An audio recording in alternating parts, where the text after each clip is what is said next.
को आरक्षण मिलना चाहिए जब तक कि मेरे बेटे को कोई ब्राह्मण अपनी बेटी दान नहीं करते या उससे उसका संबंध नहीं बना दे। केवल आर्थिक आधार की अगर बात है तो देखिए, मेरा कोई उद्देश्य सियासी बवाल मचाने का नहीं था। सिंपल सी बात है कि हमारी प्रदेश कार्यकारिणी की बैठक थी और प्रदेश कार्यकारिणी की बैठक में माननीय कंसोटिया सर, जो हमारे अजाक्स के 21 साल से अध्यक्ष थे, उन्होंने अपना इस्तीफा सौंपा और इस्तीफा सौंपने के बाद में सर्वसम्मति से प्रदेश कार्यकारिणी ने मुझे प्रांताध्यक्ष अजाक्स का नियुक्त किया। उसमें जो हमारा मेन मुद्दा ये था कि आर्थिक आधार पर आरक्षण होना चाहिए, सामाजिक आधार पर आरक्षण, ये एक मुद्दा अभी समाज में है।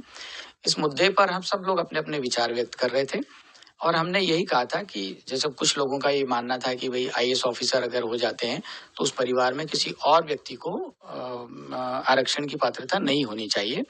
उस पर विचार व्यक्त करते हुए हमने कहा था कि यदि मान लो मेरा बेटा, चूंकि मैं आईएएस ऑफिसर हूँ और मेरा बेटे के साथ में मतलब अगर मैं आर्थिक रूप से संपन्न हो गया हूँ और सामाजिक पिछड़ापन मेरा अगर दूर हो गया है, तो इस नाते कायदे से देखा जाए तो हमारे समाज के साथ में, हमारे समुदाय के साथ में, हमारे बेटे बेटियों के साथ में रोटी बेटी का व्यवहार होना चाहिए। केवल इस बात को में से एक लाइन हटा करके और लोगों ने उसको प्रचारित किया। उनके बारे में हमारी पूरी जानकारी मिल चुकी है और हम अभी अजाक्स के माध्यम से वो सारी बातें मीडिया के सामने भी रख देंगे। मेरा सिर्फ यही कहना है सभी समुदाय के लोगों से कि हमारा किसी भी समुदाय के प्रति कोई दुर्भावना नहीं है और न ही हम किसी समाज की बहन बेटियों को कोई आहत करना चाहते थे। उसके बावजूद भी यदि मीडिया के माध्यम से या समाचार पत्रों के माध्यम से लोगों के मन में जो भी बात फैलाई गई है और उससे अगर उनको कोई ठेस पहुंची हो तो उसके लिए मैं तहे दिल से खेद व्यक्त करता हूँ। नमस्कार, मैं हूं लाल सिंह बानी और आप सुन रहे हैं मेरी फसक। तो आपने आईएएस अधिकारी संतोष वर्मा के भाषण को सुना। संतोष वर्मा कह रहे हैं कि एक परिवार में एक व्यक्ति को तब तक आरक्षण होना चाहिए जब तक कि कोई ब्राह्मण संतोष वर्मा के बेटे को अपनी कन्या का दान न करते, या फिर ब्राह्मण आईएएस अधिकारी हैं, वो अपने समाज में उनका बहुत बड़ा रुतबा हुआ, सामाजिक प्रतिष्ठा होगी। तो आईएएस अधिकारी कह रहे हैं कि तब तक आरक्षण होना चाहिए जब तक कि कोई ब्राह्मण अपनी कन्या का कन्यादान संतोष वर्मा के बेटे के सामने करते। तो क्या संतोष वर्मा उस ब्राह्मण की बेटी का कन्यादान अपने बेटे के लिए स्वीकार करेंगे जो ब्राह्मण गरीब है, जिसके पास खाने के लिए नहीं है और जो रोजी रोटी के लिए तड़प रहा है, मजदूरी कर रहा है और फटे हाल है, पढ़ा लिखा नहीं है, उसके बच्चे पढ़े लिखे नहीं है, बीमार हैं?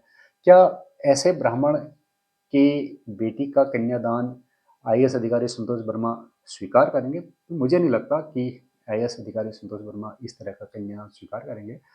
वे अपने वक्तव्य के साथ किंतु परंतु जोड़ना भूल गए कि वे हवावेश में स्पीच दे गए, अन्यथा उनकी ऐसी कोई मंशा नहीं। तो उन्होंने इस बात का खंडन भी किया है। कई बार वो कह रहे हैं कि मीडिया ने मेरे बात को तोड़ मरोड़ दिया है, मैंने ऐसा कह दिया। वो कह रहे हैं कि मेरी पूरी बात को नहीं सुनाया गया, एक छोटा सा क्लिप चलाया गया है। तो आईएएस अधिकारी संतोष वर्मा कह रहे हैं कि जब तक कोई ब्राह्मण अपनी कन्या का कन्यादान मेरे बेटे से नहीं कर दे या उनका कोई संबंध नहीं बन जाता है, तब तक एक परिवार में एक आदमी को आरक्षण होना चाहिए। तो जो आरक्षण की लड़ाई है, ये बहुत लंबे समय से है। समाज के जिस वर्ग को आरक्षण नहीं मिलता है वो चाहते हैं कि आरक्षण खत्म हो, और जिस वर्ग को आरक्षण मिलता है वो चाहता है कि आरक्षण बना रहे। तो आने वाले कई सदियों तक भारत में आरक्षण कहीं जाने वाला नहीं है, क्योंकि वोट बैंक की राजनीति है और कोई भी पार्टी अपने वोटर्स को नाराज नहीं करना चाहेगी और हर समाज के हर तबके का वोट लेना चाहेगी।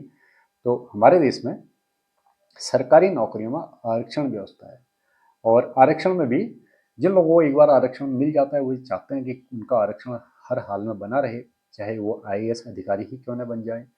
वे ये नहीं चाहते हैं कि उनके ही समुदाय के उस व्यक्ति को आरक्षण का लाभ मिले जिसको अभी तक नहीं मिला है, जो गरीब है और जिसकी आर्थिक स्थिति खराब है, बच्चों को पढ़ाने के लिए पैसा नहीं है, अस्पताल जाने के लिए गाड़ी का किराया नहीं है और अपने बच्चों को अच्छे स्कूल में पढ़ाने के लिए जिनके पास पैसा नहीं है, ये उनकी चिंता नहीं करते, अपनी चिंता करते हैं। तो आप क्या मानते हैं, आरक्षण का लाभ किसको मिलना चाहिए? उसको मिलना चाहिए जिसकी हालत बहुत खराब है।